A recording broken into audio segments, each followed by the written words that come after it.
देखो प्रयागराज के अंदर कुंभ का मेला लगेगा, उसमें कितनी भीड़ होगी, लोग आएंगे त्रिवेणी के संगम में स्नान करने को।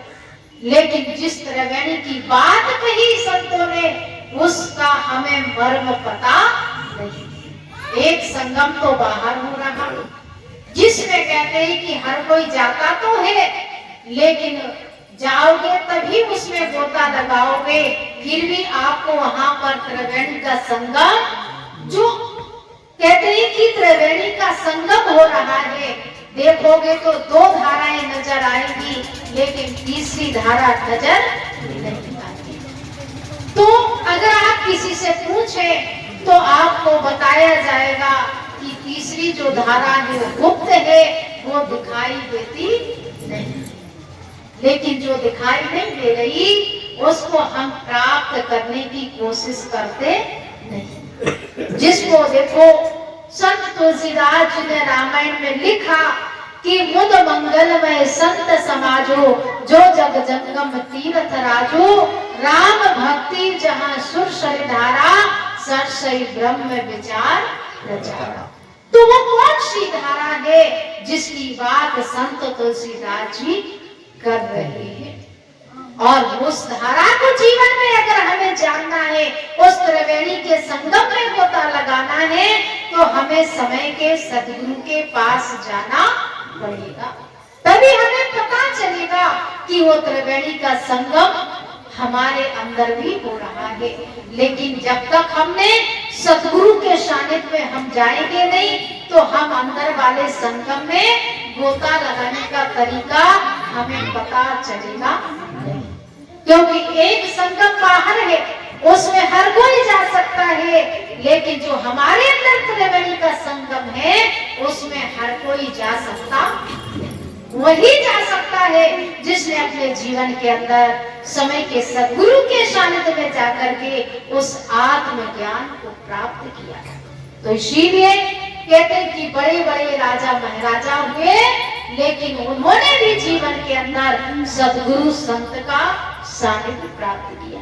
हम राजा गोपीचंद की बात सुनते हैं।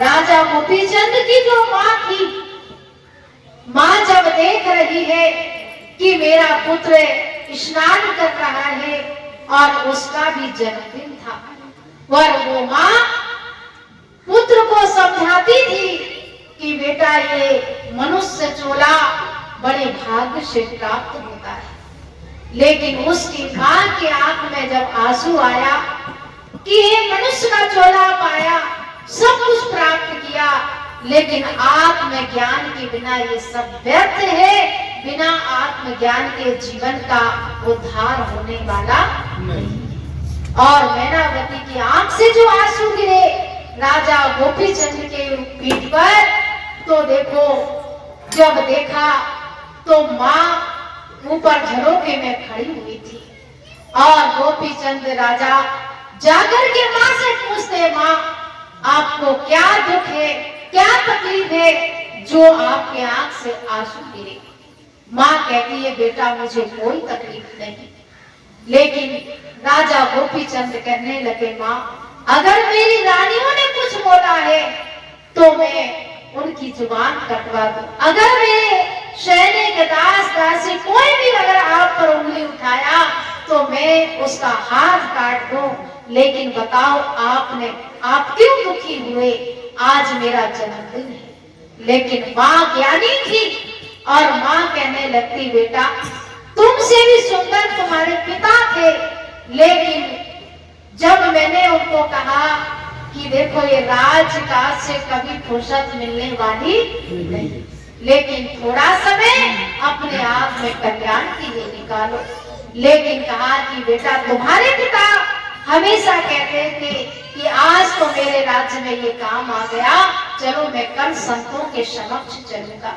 लेकिन आजकल करते करते पिता का शरीर पूरा हो गया, लेकिन ये जीवन के मूल्य को उन्होंने समझा नहीं।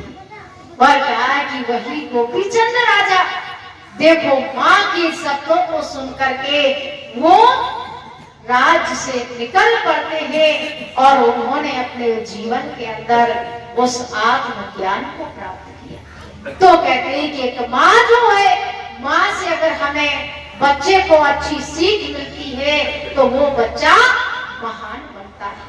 और एक माँ वो भी है जो कहा है कि देखो, जब सुल्ताना डाकू को फांसी की सजा सुनाई गई, उसकी अंतिम इच्छा पूछी तो सुल्ताना डाकू कहता मेरी माँ को बुलाओ। और जब माँ को बुलाया तो माँ का कान और नाक को काट देता।